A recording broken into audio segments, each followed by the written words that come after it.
Hello friends, இன்றைக்கி நம்ம வீடியோவில் குவைத்லேருந்து ரொம்ப முக்கியமான 3 அப்டேட் தான் நான் உங்கள் கூட ஷேர் பண்ண போகிறேன்.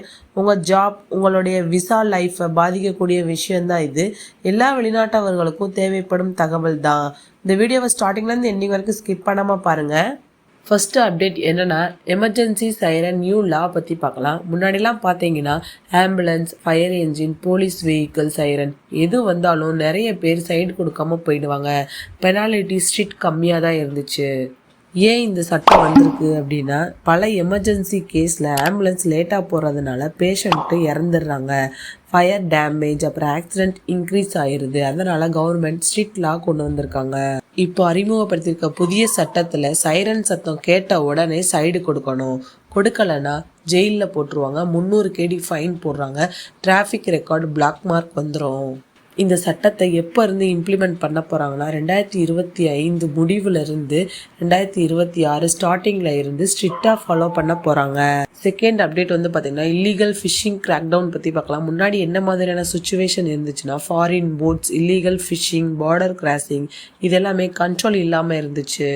ஏன் நடவடிக்கை எடுக்கப்பட்டதுன்னா, கடல் வள சேதம் அடைகிறதுனாலையும், மீன் வள குறைவு ஏற்படுறதுனாலையும், பாதுகாப்பு அபாயம் அப்புறம் கடத்தல் அபாயம் இருக்கிறதுனாலையும் தான் கடலோர காவல்படை நடவடிக்கை எடுத்திருக்காங்க. இப்போ வந்திருக்க நியூ சிஸ்டமில் பேட்ரோல் இன்க்ரீஸ் ஆகிருக்கு, ரேடார் மானிட்டரிங், போட் சீசர், ஹெவியாக ஃபைன் போடுறது, நாடு கடத்துறது, இது எல்லாமே அறிமுகப்படுத்தியிருக்காங்க. தேர்ட் அப்டேட் வந்து பார்த்திங்கன்னா, இன்ஜினியர் டிகிரி வெரிஃபிகேஷன். முன்னாடி இருந்த சிஸ்டமில் எப்படி இருந்துச்சுன்னா, ஃபேக் டிகிரி, ஏஜென்ட் சர்டிஃபிகேட், எந்த ஒரு வெரிஃபிகேஷனும் இருக்காது. நிறைய பேர் இன்ஜினியர் போஸ்ட்டில் வேலை செஞ்சுருக்காங்க. ஏன் இப்போ செக் பண்ணுறாங்கன்னா, ஆக்சிடெண்ட் அப்புறம் building collapse, safety issue, low quality work இருக்கிறதுனால கவர்மெண்ட் சேஃப்டிக்கு ப்ரையாரிட்டி கொடுக்குறாங்க. இப்போ அறிமுகப்படுத்தியிருக்க நியூ ரூலில் அசல் டிகிரி, அதாவது ஒரிஜினல் டிகிரி இருக்கணும், தூதரக அட்டஸ்டேஷன் இருக்கணும், MOFA அனுமதி இருக்கணும். இதை வந்து குவைத் வெரிஃபிகேஷன் பண்ணுவாங்க. இது வந்து போலியாக இருக்குது அப்படின்னா உங்களுடைய ஜாப் கேன்சல் ஆயிரும், உங்களை நாடு கடத்திடுவாங்க, பிளாக் லிஸ்ட்டில் போட்டுருவாங்க. நெக்ஸ்ட் அப்டேட் வந்து லீவ் ரூல் சேஞ்ச் பற்றி பார்க்கலாம். முன்னாடி இருந்த லீவ் ரூல் வந்து எப்படி இருந்துச்சுன்னா, காதிம் விசானா 3 மாதம் இருக்கும், டிசேபிள்டு ஸ்பான்சர்னா 3 மாதம், ஆர்டிக்கல் 18னா 6 மாதம் இருக்கும். எதுக்காக நியூ ரூல் கொண்டு வந்திருக்காங்கன்னா, பல டிசேபிள்டு பீப்புள் வந்து கேர்டேக்கர் மிஸ் ஆயிடுறாங்க, டிரைவர் மிஸ் ஆயிடுறாங்க, ஹெல்த் ரிஸ்க் ப்ராப்ளம் வந்துடுது, ஃபேமிலி ட்ரபிள் ஆயிடுறாங்க. அதனால் லா சேஞ்ச் பண்ணியிருக்காங்க.